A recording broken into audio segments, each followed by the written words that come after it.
Tá leabharlann bhaile tar éis an feachtas léon muintir bhaile 2026 a cheoladh. Feachtas bliana a spreagadh óga agus fásta a réon chun tainmh a bhaint as an léitheoireachta.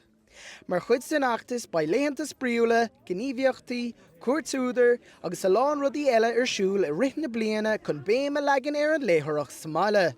Bhaile socha go tuairisc sé seo deis daoine I ngacíos grúp daoine agus daoine ní sinne chun léamh níos mó agus níos mó léitheoireacht dhéanamh.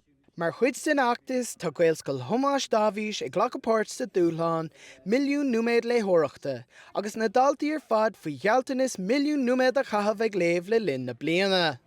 Rinne mé gealtanas inniu chun uair a léamh gach lá I gcóir léag muintir mála. Ceapan go mbeidh sé éasca, tá mé chun déanamh chun cuaig ó léitheoireachta déanamh gach seachtain. Is even lom leabhar bunta ar Léitheoireacht mar tá mé ag fálam agus ag léamh ag an tam céile. Is even lom léitheoireacht mar tá sé agsúla seasamhisteach go dain eile. Tá leabharlann bhaile ag gur gachtainna sa mbaile a spreagadh chun páirt a ghlachas san achtas léitheoireachta seo. Tá tuilleadh eolais ar fáil ag Chorcaí. Conor O'Donnell, Nuacht, Aip Cúla4, leabharlann bhaile, chun Chorcaí.